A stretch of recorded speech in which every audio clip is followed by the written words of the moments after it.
Hey guys, it's Red Lobster, and today I want to show you my toilet. Yes, look at it, it's beautiful. Anyways, now if you guys remember correctly, I created the most realistic survival-friendly shower twice actually. I used, wet sponges most recently, but I also used boats being pushed by slime blocks, which creates water drip particles and stuff like that. I recently thought about what I can do to add more realism to a bathroom, and I thought about mirrors and so adding some TP and stuff like that. And what this video is centered around is the toilet. Yes. Now, I looked around on the YouTubes and stuff like that just to get some inspiration, and people have actually tried to make realistic toilets before, making trash cans basically out of toilets, which is essentially using the fact that a hopper can suck up items through a cauldron because the item falls so far into the cauldron that the hopper, with its pickup radius, can pick up items through the cauldron.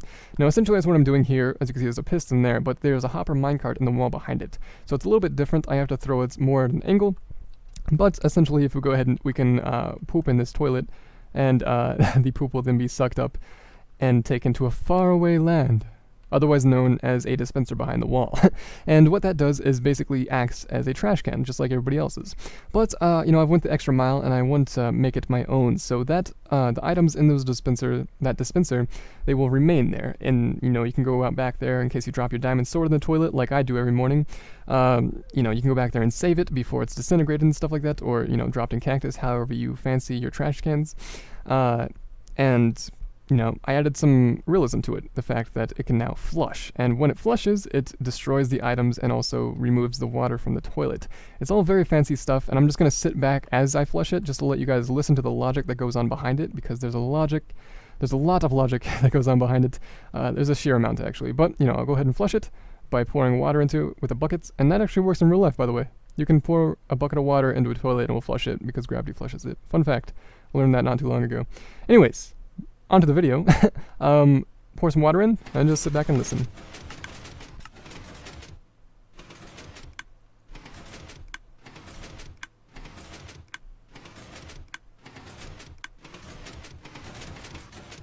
Voila! The toilet is now empty. There is no water or anything inside of it whatsoever, and I only used one cauldron. Now, I know what you guys are thinking. How could you automatically remove the water from the cauldron? The only way to remove water from cauldrons is using things like glass bottles, or even removing dyes from things like banners over here and leather armor. Now, there is another way that not a lot of people know about, and that is using mobs that are on fire. Now, the way to automate that is what made this such a huge project and basically brain buster, but I think it turned out very well. So I'll basically jump in the toilet, flush it, and then use it as like a descending elevator just to show you guys what's going on behind the scenes. I won't be able to explain everything as I'm down there, but you get a good hint at what's going on. So we'll go ahead and flush the toilet and get sucked down, and the first thing you'll see is a witch that's on fire. Now as you can see, the cauldron keeps getting pushed back and forth and basically extinguishing the fire of the witch. Now there's a whole lot of timings, there's glass blocks moving, the pistons extending, all fancy. And to do that, it took a lot of redstone, actually, quite a bit. The white circuit is quite compact, actually. It's pretty much just a triple extender, but all of this is set up to run everything else. The green thing is just the timings to make that thing go back and forth 6 times exactly, just for something I'll explain later. But basically, all the items get pushed out here, and they'll sit in this dispenser. But once the water is detected, this block will be pushed down, which will then detect items in here. And once there is no more items detected, it will then push back up. But then all items, such as the poop, will be spit out here, which you can put your disintegrators or cactus, whatever you want, to destroy the items.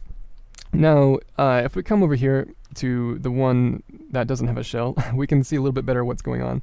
We need a witch, actually, to put them in here. I'll explain why we're using a witch as well later. So, the witch is there. We put the water in the cauldron.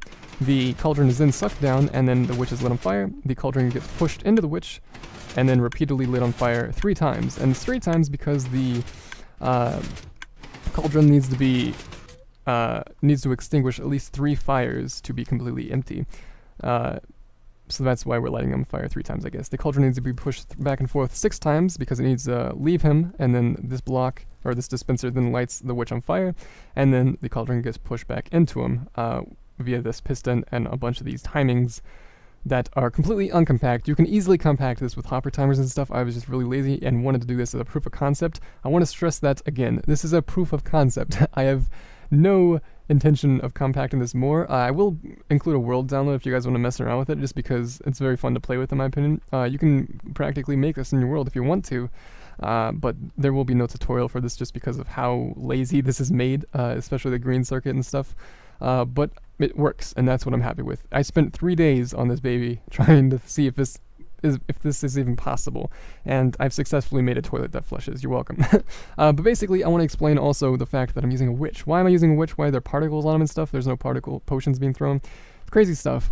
Basically, I needed to find a mob that can extinguish or be lit on fire and then stuff like that. You know, if a zombie is in there, he'll die after the second flush because the fire will then murder him. It's very simple stuff. But, you know, so I thought around, you know, nether mobs, things like blazes, they don't take fire damage. So I thought that would be perfect, right? So I just put a blaze in there, and, you know, blaze was the best thing. They don't light on fire, actually, by being lit on fire. If they go through fire, they don't light on fire. The only way they light on fire is if they're aggroed, which means if you punch them or run next to them, they will then light on fire and burst into flames. Now, that aesthetic look that they have actually does put out the water, or, you know, get rid of the water in cauldrons, and it actually does it without having to be repeatedly set on fire, so I thought that was ideal. But they make a lot of sound, which means you'd have to go into your settings and stuff like that, and turn down hostile creatures, which isn't ideal just because that's a lot of work just to flush a toilet, right? And it's not automated as well, because you'd have to gain the aggro of them, unlike witches where they be set on fire and not have to have aggro, I suppose, which means you'd have to go down there, punch the blaze every time you want to flush a toilet. That's not automated. I might as well just remove the water with water bottles, right? So I wanted to find an automated way, and a witch was the perfect substitute, because what I soon realized is that if a witch lights on fire, the witch then uses these orange particle effects, which is the fire resistance potion. And I thought that was awesome, because once they light on fire, they're then resistant to fire until the fire, of course, goes out, and then long after, as you can see, he's still resistant and there's no fire. And plus, on the plus side, of course, they're completely silent. They don't make noise, even if they're lit on fire. They don't make damage noise, which, you know, not really a bug, it's just Minecraft doesn't have a sound file for that, but it's really cool as well. It helps out in this scenario very well. And, you know, so that means it's reusable, it's silent, you know, in terms of you don't hear a bunch of clinking and clacking from the blaze and stuff like that. And, you know, you can easily flushly hide it. No particles will seep through blocks, for the most part. Sometimes they get through this little piston because it's transparent, and so is the, you know, cauldron. But yeah, it works well, you know. I'll explain, I'll demonstrate, I suppose, the flushing of the toilet one more time just for good measure. You know, it goes down, does some cool stuff.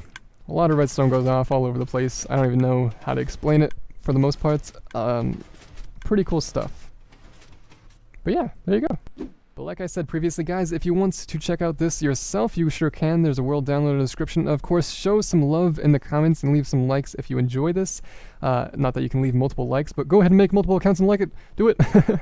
But yeah, it took a lot of work, actually. I don't know why I wanted to do it so bad. I just wanted to do something that I've never seen before.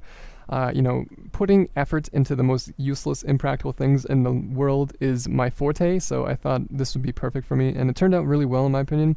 Very well. It turned out well. That's how you speak English. And I enjoyed it a lot, so if you guys enjoyed it, leave a like, and subscribe if you're new here, of course, and if you enjoy things like this, and I'll see you in the next video.